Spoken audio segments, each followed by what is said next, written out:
विद्यार्थियों, Deoria senior secondary school के online कक्षा में आप सभी का स्वागत है। विद्यार्थियों, पिछले व्याख्यान में हम सभी ने वाक्य की परिभाषा, वाक्य के भेद और उदाहरण का अध्ययन किया। वाक्य के भेद में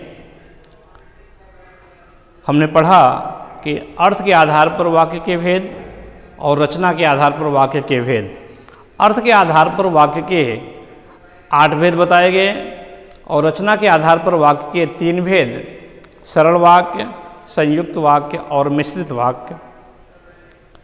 हम सभी आज अर्थ के आधार पर जो वाक्य के 8 भेद हैं उनका अध्ययन करेंगे। पहला भेद है विधानवाचक वाक्य। वह वाक्य जिसमें किसी प्रकार की जानकारी प्राप्त होती है, वह वाक्य जिसमें किसी प्रकार की जानकारी प्राप्त होती है वह विधानवाचक वाक्य कहलाता है। जैसे भारत एक देश है, ये एक वाक्य है और पूर्ण वाक्य है जो पूर्ण अर्थ देता है। दूसरा वाक्य है दशरथ अयोध्या के राजा हैं। इसमें हमें जानकारी प्राप्त हो रही है, दोनों वाक्यों में हमें जानकारी प्राप्त होती है, इसलिए इसे विधानवाचक वाक्य कहते हैं।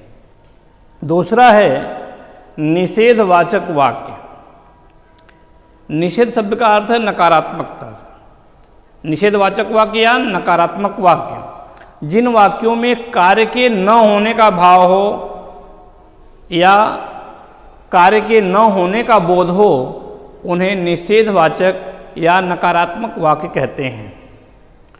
उदाहरण, मैंने दूध नहीं पिया।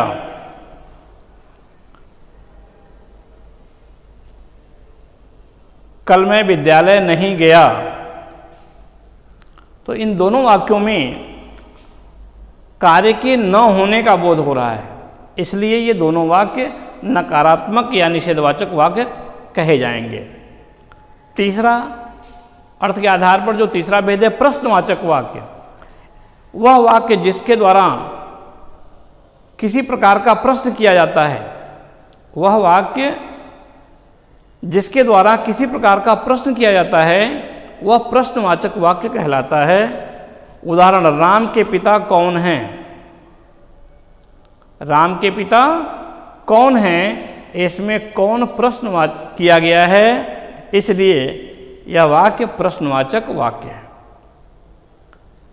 चौथा वाक्य उदाहरण है, चौथा जो भेद है आज्ञावाचक वाक्य। वह वाक्य जिसके द्वारा किसी प्रकार की आज्ञा दिया जाए, वह वाक्य जिसमें किसी प्रकार की आज्ञा दिया जाए या आदेश दिया जाए तो उसे आज्ञावाचक या आदेशात्मक वाक्य कहते हैं। उदाहरण, कृपया शांति बनाए रखें, कृपया बैठ जाइए। तो ऐसे वाक्य, ये दोनों उदाहरण जो हैं आज्ञावाचक वाक्य के हैं।